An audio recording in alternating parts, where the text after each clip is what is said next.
Hi, Mrs. B. Thank you so much for taking the time out of your day to meet with me. Your daughter Vanessa is such a joy to have in class. Her personality is the perfect fit in our classroom. Her handwriting is one of the best in the entire grade, and it has only continued getting better and better. And it gets recognition as an example of how I want all of the other students to do their finger spaces and how the letters should be when their work is displayed around the room. She really is such a leader, even though she is shy sometimes. She is incredibly polite, and I'm so proud of how far she has come out of her shell since the beginning of the year and really let her bubbly energy shine. Over the past couple weeks, I have been administering a variety of reading assessments to Vanessa. The topics that they cover are phonemic awareness, phonics, fluency, and comprehension. Just to give you an idea of what each one is, phonemic awareness is the ability to notice, think about, and work with the individual sounds in a spoken word, such as being able to identify that cat and car have the same first initial sound. Phonics refers to various approaches designed to teach children about the orthographic code of the languages and the relationship of spelling patterns to sound patterns. So something that we have studied a lot in class is the O sound and how words with OW and OA, such as bow and boat, have the same sound.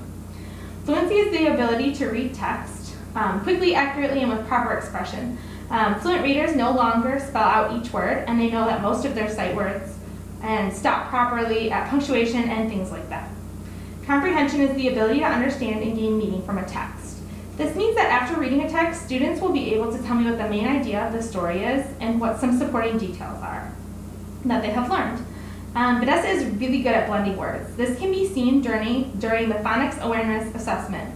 She loves sounding things out, so that is a really great skill that she has, and she is so good at nonsense words. We did an assessment using those to test her phonics, and she only missed one or two in each category, up until the really tricky ones. And another thing that she is really successful in is phoneme segmentation. This means that when I sound out all of the letters for the word cat, she's able to piece it together to tell me the word. What are the areas that Vanessa is struggling with when it comes to reading? In the area of phonics, Vanessa struggles when orally given a word with the short letters A or I, and she mistakes it for the letter E. What are some of the books that you tend to see her reaching for at home? She really enjoys animal books. That's great that she has such an interest in animals. We definitely see that here in the classroom too. One thing that we can incorporate into her plan is to find decodable readers that involve animals. I think that this will really assist in her growth as a reader. The approach that we are going to try in class is called systematic instruction with decoding words. On Vanessa's spelling inventory, she was able to identify all of the consonants and spell all the simple 3 to 4 letter words correctly, except for the words that had A and I in them. For those words, she substituted the vowel for the letter E. She will use decodable readers to get better understanding of the letters A and I and what words have the letters A and I and not the letter E.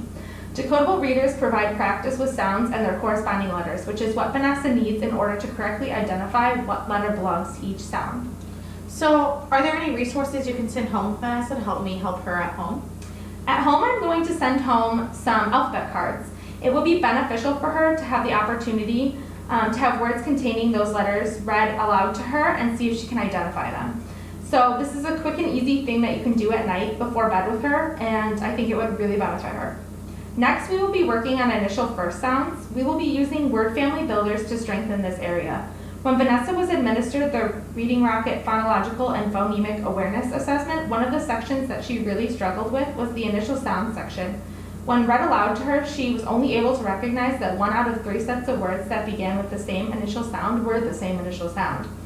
What we are going to do to strengthen this area is use family word builders, which are worksheets that have a bunch of images that all rhyme, such as can and man, with the first letter space is blank so that she has to choose what initial letter it starts with.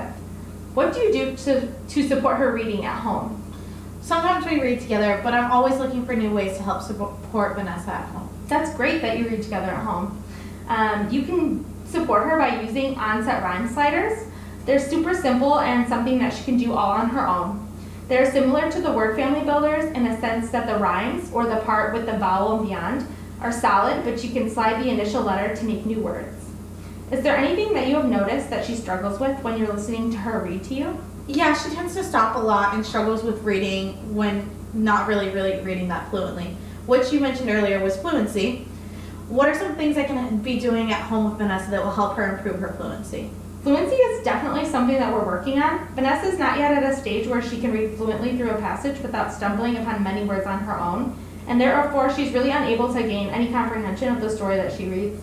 During her running record assessment, she was only able to read about 60 out of 120 words correctly, which really hindered her fluency of the passage, and therefore she was not able to comprehend what she had just read with so much stop and go within her reading. We're going to tackle this by quarterly reading in class so that she gets an auditory example while reading of what it needs to sound like. This is going to be sent home with for home she's going to be sent home with audiobooks. She can listen to these stories that they already have for homework, and that's going to be beneficial because she's going to hear the words that are being said as she's reading it out loud. Hearing the fluency in other readers is going to be a consistent strategy that we're going to use with her. Do you have any final questions? No, thank you so much for your time. Well, thank you so much for taking the time out of your day to come and talk to me about Vanessa. Again, she is such a bright student. I think that with us as her team, in school and out of school, we will be able to accomplish everything that she needs to do and more.